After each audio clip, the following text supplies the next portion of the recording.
छात्रों, 10वीं कक्षा के स्पर्श पाठ्य पुस्तक से काव्यखंड में से एक और कविता हम पढ़ने जा रहे हैं। वह है कर चले हम फिदा। यह एक गीत है। इसके रचनाकार है कैफी आज़मी।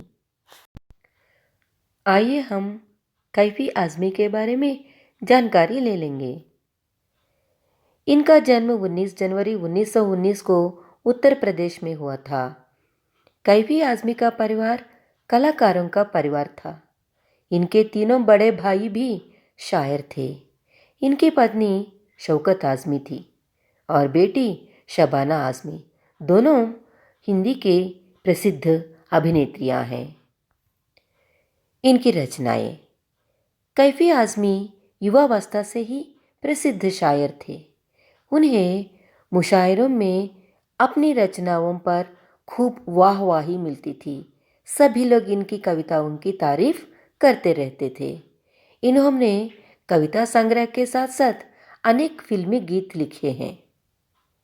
कैफी आज़मी के 5 कविता संग्रह झंकार, आखिर ये शब, आवारा सजदे, सरमाया और फिल्मी गीतों का संग्रह मेरी आवाज़ सुनो, ये सब के सब प्रकाशित हुए हैं। इनके द्वारा लिखे गीत आज भी मधुर और कर्णप्रिय लगते हैं। माने कानों के लिए बहुत प्यारे लगने वाले गीतों की रचना इन्होंने की है। इनकी कविताओं में एक ओर सामाजिक और राजनीतिक जागरूकता का समावेश है तो दूसरी ओर हृदय की कोमलता भी है। गीत का सार। कर चले हम फिदा कैफी आज़मी द्वारा लिखित एक देशभक्तिपूर्ण गीत है। इस गीत में उन्होंने देश की रक्षा करते हुए अपना बलिदान देने वाले सैनिकों के हृदय की आवाज़ को सुंदर अभिव्यक्ति दी है। सैनिकों ने देशवासियों को भी देश पर मर मिटने की प्रेरणा दी है। जिंदगी प्राणी मात्र को बहुत प्रिय होती है। कोई भी व्यक्ति इसे यूं ही खोना नहीं चाहता है। रोगी तक जीवन की कामना करता है, लेकिन इससे ठीक विपरीत होता है सैनिक का जीवन, जो अपने नहीं जब औरों के जीवन पर, उनकी आज़ादी पर आ बनती है, तब मुकाबले के लिए अपना सीना तान कर खड़ा हो जाता है। यह जानते हुए भी उस मुकाबले में औरों की जिंदगी और आज़ादी भले ही बचे रहे, उसकी अपनी मौत की संभावना सबसे अधिक होती है। प्रस्तुत पाठ भी युद्ध की पृष्ठभूमि पर बनी हकीकत के लिए लिखा गया था। 1962 में भारत चीन युद्ध की पृष्ठभूमि पर लिखे इस गीत में सैनिक कहते हैं कि वे तो देश की रक्षा करते हुए दुश्मन से लड़ते लड़ते मृत्यु समीप थी तो भी उन्होंने दुश्मनों को खदेड़ना जारी रखा है और उन्होंने देश की शान को बचाए रखने के लिए अपना बलिदान दे दिया है। हकीकत फिल्म के लिए लिखी गई इस गीत में सैनिकों के हृदय की आवाज़ है। इसके साथ इन्हें अपने देशवासियों से कुछ अपेक्षाएं भी की हैं। वे नवयुवकों का आह्वान करते हुए कहते हैं कि देश पर अपने प्राणों को बलिदान देने का अवसर कभी कभी आ जाता है, अतः नवयुवकों को अपनी जवानी को देश की रक्षा में लगा देना चाहिए।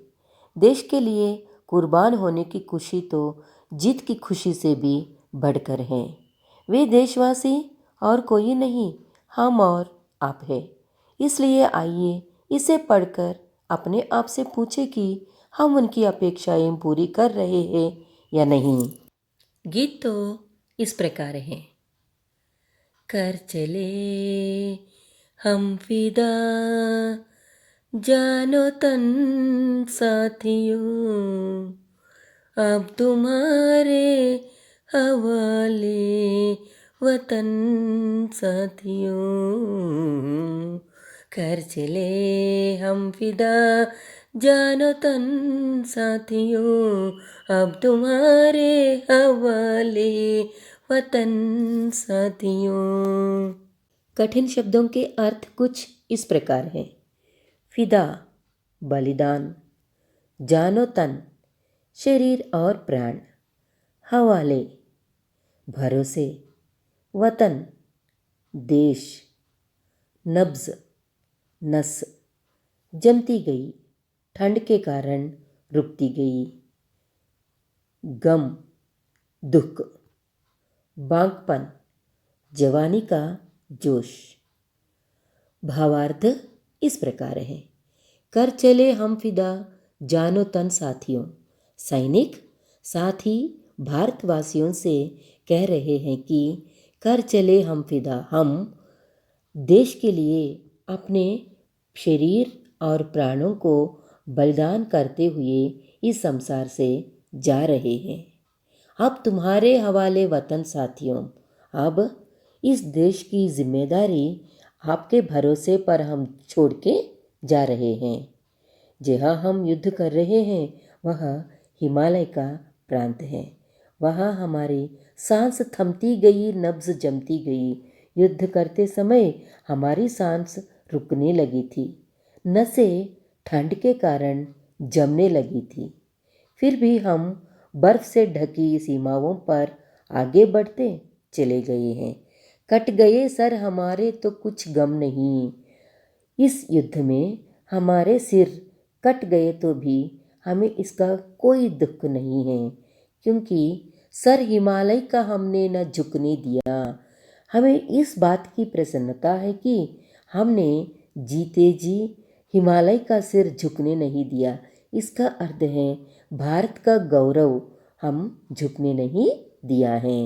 मरते मरते रहा बांकपन साथियों, माने मरते समय भी हमारे मन से जवानी का जोश गया नहीं, वह ऐसे ही बना रहा। अब तुम्हारे हवाले वतन साथियों। अब हम अपने प्राणों का बलिदान देकर दुनिया से जा रहे हैं। अब देश की बागडोर माने जिम्मेदारी आपके हाथ में है। इसकी रक्षा करना आप सबका कर्तव्य है।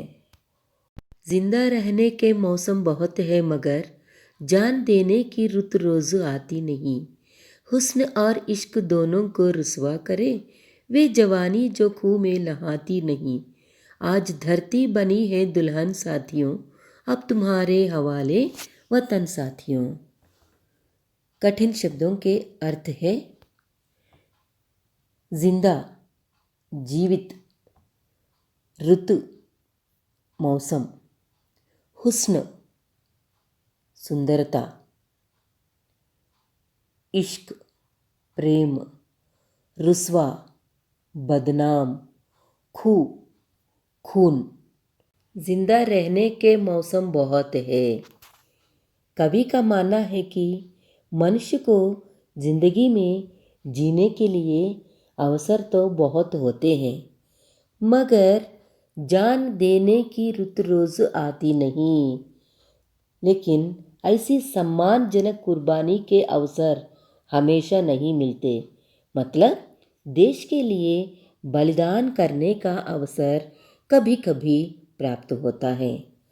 हुस्न और इश्क दोनों को रुसवा करे। इस देश के सौंदर्य और इश्क माने प्रेम, इन दोनों को हमें बदनाम नहीं करना चाहिए। वे जवानी जो खूह में नहाती नहीं, माने जब तक सैनिक लड़ते हुए खून से लथपथ न हो तो वह धरती के सौंदर्य और प्रेम को बदनाम करेगा। माने हर एक सैनिक देश के लिए प्राणों को बलिदान देना चाहिए, नहीं तो देश का बदनाम हो जाएगा। ऐसे बदनाम होने का मौका हमें कभी नहीं देना चाहिए। आज धरती बनी है दुल्हन साथियों, माने इस देश की तुलना दुल्हन से की गई है, और इस दुल्हन की लाज रखना, इज्जत रखना, इसकी रक्षा करना सैनिकों का कर्तव्य है। इसलिए सैनिकों ने साथियों से कह रहे हैं कि हे साथियों, अब तुम्हारे हवाले वतन है। अब इस देश की रक्षा का भार आपके हाथ में ही है।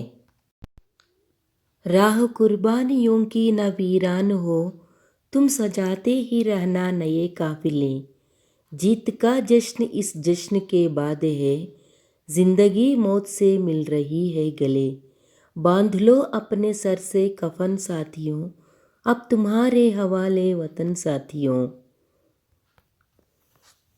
कठिन शब्दों के अर्थ हैं राह रास्ता, कुर्बानी बलिदान, वीरान सूनी, काफिले यात्रियों का समूह, जश्न खुशी मनाना, मौत से गले मिलना माने मौत को निमंत्रण देना, सर से कफन साथियों, सर से कफन बांधना मतलब मृत्यु और बलिदान के लिए तैयार होना। इसका भावार्थ इस प्रकार है, राह कुर्बानियों की न वीरान हो। बलिदानी सैनिकों का अन्य सैनिकों से कहना है कि राह कुर्बानियों की न वीरान हो, माने हमने अपने लिए जो बलिदान दिए हैं उसकी राह कभी भी वीरान शून्य नहीं होनी चाहिए। तुम सजाते ही रहना नए काफिले, यह सिलसिला चलते रहना चाहिए। देश के लिए मर मिटने वाले सैनिकों के नए नए झुंड तैयार होते रहना चाहिए, माने जब हम मर जाते हैं वहीं पर यह नहीं रुकना चाहिए और नए नए सैनिक बनना चाहिए और देश की रक्षा के लिए आगे बढ़ना चाहिए। कुर्बानियों का रास्ता सुनसान नहीं होना चाहिए, माने कभी भी खाली नहीं होना चाहिए। इस कुर्बानी जीत का जश्न इस जश्न के बाद है।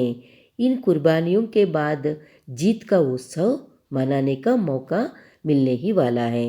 जब देश के लिए लड़ते हुए लोग मरते हैं तभी हमें जीत मिल जाती है और जीत का जो खुशी है वह हम मनाते रहते हैं। आज जिंदगी मौत से मिल रही है गले, आज जिंदगी खुद आगे बढ़कर मौत को गले से लगा रही है। मतलब सैनिक युद्ध भूमि में जाते समय यह निश्चय करके जाते हैं कि हम ज़रूर मरने वाले हैं, देश के लिए मर मिटने का अवसर हमें आया है। बांध लो अपने सर से कफन साथियों, माने देश के लिए हमें अब मौका आ गया है तो हम मरने के लिए तैयार हो जाए। हमें तो बलिदान करके जाना चाहिए। अब यह देश तुम्हारे सहारे छोड़कर हम जा रहे हैं, तुम्हें ही इसकी रक्षा करनी चाहिए। इसका अर्थ है कि देश की आज़ादी नौजवानों की लगातार कुर्बानी मांगती है, इसलिए आत्म बलिदान का यह सिलसिला रुकना नहीं चाहिए। इसके लिए तुम सब नौजवानों को सैनिक बनकर बलिदान की नई पंक्तियाँ तैयार रखनी है। खींच दो अपने खूं से ज़मीं पर लकीर, इस तरफ आने पाए न रावण कोई। तोड़ दो हाथ अगर हाथ उठने लगे, छू न पाए सीता का दामन कोई। राम भी तुम ही लक्ष्मण साथियों, अब तुम्हारे हवाले वतन साथियों। कठिन शब्दों के अर्थ कुछ इस प्रकार हैं। ज़मीं धरती, लकीर रेखा, हाथ उठना आक्रमण करना, दामन आंचल। सैनिक अन्य भारतवासियों से तथा अपने साथियों को संबोधित करते हुए कहता है कि खींच दो अपने खून से ज़मीं पर लकीर, तुम अपने खून से धरती पर एक रेखा खींच दो ताकि यह धरती सुरक्षित हो जाए। इस रेखा को पार करके आने पाए न रावण कोई, माने रावण रूपी शत्रु कोई भी इस देश की ओर आने का साहस न कर सके। तोड़ दो हाथ अगर हाथ उठने लगे, सीमा के अंदर कोई भी रावण अर्थात शत्रु घुस न सके। यदि किसी शत्रु इस देश पर माने भारत माता की ओर हाथ उठे तो तुम उस हाथ को तोड़कर रख दो। छू न पाए सीता का दामन कोई, सीता के पवित्र दामन को छूने का, दामन मतलब आंचल को छूने का साहस कोई न कर सके।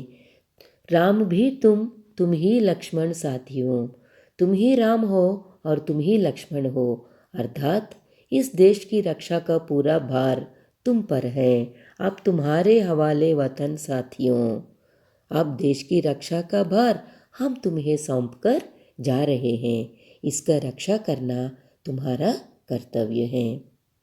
यहाँ कवि ने सैनिकों को राम लक्ष्मण माना है, क्योंकि राम लक्ष्मण ने जिस प्रकार रावण के चुंगल से सीता को बचाया था और पापी रावण का अंत किया, वैसे ही सैनिकों को भी राम लक्ष्मण बनकर रावण रूपी शत्रुओं का नाश करना है।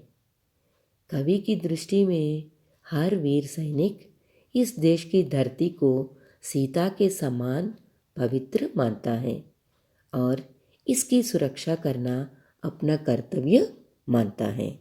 यही इस काव्यांश का अर्थ है। कर चले हम फिदा जान तन साथियों, अब तुम्हारे हवाले वतन साथियों।